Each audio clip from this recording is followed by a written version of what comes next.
예, 비하인드 뉴스 진행하겠습니다. 박성태 기자가 나와 있습니다. 자, 첫 번째 키워드 열죠? 네, 첫 번째 키워드는 자유한국당 홍준표 딜레마입니다. 예, 오늘은 뭐 미리 말씀드리지만 세 가지 키워드가 다 딜레마라면서요? 예. 예, 이건 우선 어떤 딜레마입니까?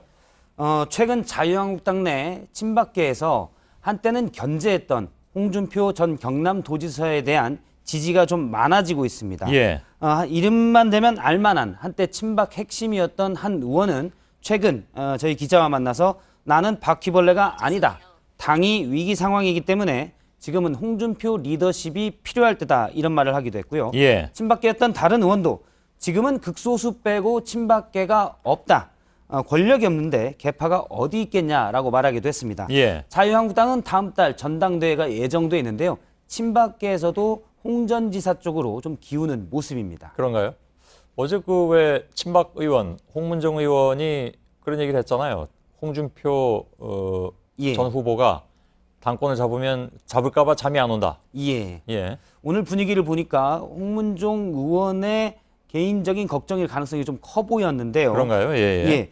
최근 그러니까 친박이 극소수만 남았다는 건데 한 자유한국당 의원은 예전 같으면 친박계 중진이 개파 모임을 하면 많이 갔었지만 지금은 불러봐야 오는 사람이 없기 때문에 모임도 잘 없다라고 분위기를 전했습니다. 예. 그러나 자유한국당 내에서 홍준표 전 지사에 대한 딜레마도 있습니다. 홍 전 지사가 나름 카리스마가 강하니까 만약 당대표가 됐을 때 핵심 지지층을 다시 끌어모으기는 용이하겠지만 예. 워낙 과격한 이미지가 강하기 때문에 외연 확장, 그러니까 새로운 지지층을 넓히는 것은 어렵지 않겠냐 이런 분위기고요. 예. 그래도 대안이 없다는 것에 대해서 자유한국당의 딜레마가 있습니다. 예. 이러지도 저러지도 못한 상황, 딜레마. 예. 뭐 딱 맞는 얘기인 것 같습니다. 그럼 두 번째는 누구의 딜레마입니까? 두 번째 딜레마에 빠진 곳은 이제 국민의당입니다. 두 번째 예. 키워드는 국민의당의 딜레마로 잡았습니다. 어떤 내용이죠? 예, 예. 국민의당은 여당과 야당 사이에서 이러지도 저러지도 못하는 딜레마가 있는데요. 예. 이 모습을 오늘 정우택 자유한국당 원내대표가 아침 회의에서 국민의당은 사쿠라 정당이다 이렇게 강하게 비판하기도 했습니다. 예. 직접 들어보겠습니다. 누가 봐도 이상한 야당이고 정체성이 모호한 여당 이중대입니다.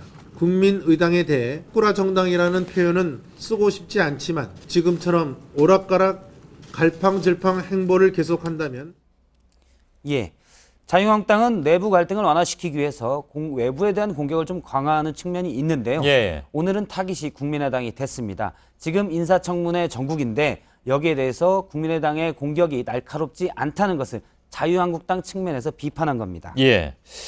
근데 자유한국당 입장에선 이게 남의 당 결정까지 신경 쓸 만한 그런 겨를이 별로 없어 보이긴 하는데. 예. 예. 어쨌든 이제 국민의당에서는 여야에 좀 낀 모양새인데요. 예. 오늘 박주선 비대위원장이 현충일 추념식이 끝난 뒤 돌아오다가 극우단체에 둘러싸여서 약 30분간 물세례를 받기도 했습니다. 예. 야당이 왜 여당에 동조하냐 이런 이유였고요. 예. 국민의당은 문재인 정부의 개혁 정책에 대해서는 찬성하고 지지해야 된다는 입장이고 인사청문회에 대해서도 당 지도부에서는 예를 들어서 김상조 후보자가 개혁 성향이 강하기 때문에 찬성적으로 해야 된다라는 입장이 강합니다. 하지만 당내에서도 야당이 여당 거수기냐 이런 불만도 나오고 있는데요. 예. 당 지도부 쪽에서는 어쨌든 여당 쪽으로 많이 기울어져 있는데 이 부분을 제일 강조하는 것은 바로 박지원 전 국민의당 대표입니다. 예. 그런데 또 왔다 갔다 하는 모습에서 오늘 박지원 전 대표가 약간은 이전과는 톤이 달라진 목소리를 냈는데요. 예. 오늘 페이스북에서는 문재인 정부의 악재가 오고 있다. 6월에 7개의 악재가 오고 있다면서 지금 협치를 특히 강화해야 개혁 입법 등이 성공할 수 있다. 이렇게 페이스북에 글을 남기기도 했습니다. 예. 마지막 키워드 열죠. 네, 마지막 키워드는 야당의 추경 딜레마입니다. 네.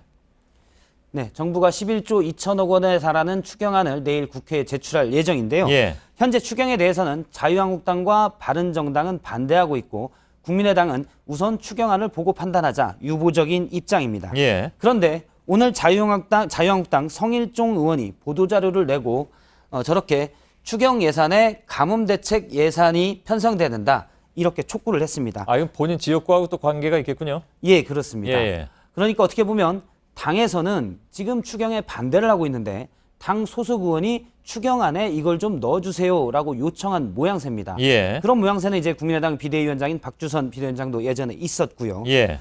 이런 부분이 왜 나오냐? 새로 추가되는, 그러니까 본 예산과 달리 새로 추가되는 추경 예산은 쓸 곳을 찾아야 됩니다. 예. 그렇기 때문에 현역 의원들이 지역구에 그 민원성 예산을 챙기기는 더 쉽다는 평가가 있습니다. 예. 어제 팩트체크에서 추경이 지금까지 역대 부결된 적이 없다 이런 얘기를 했는데 아, 그게 그렇게 연결이 되는 거군요. 예, 의원들이 결국은 추경이 예산을 탈 수 있는 부분이기 때문에 이런 비하인드가 또 있습니다. 예. 이런 부분은 정부에서도 이런 면 때문에 추경 통과를 낙관하는 분위기고요. 지금 예결위원장이 민주당의 백재현 의원인데 조금 전에 통화를 해보니까 현재 지역구 민원 예산을 민원한 그런 의원은 아직 없다. 오더라도 받아들이지 않겠다. 이렇게 입장은 밝혔는데 예. 아무튼 이건 추경 과정에서 지켜보고 감시해야 될 부분입니다. 그렇습니다.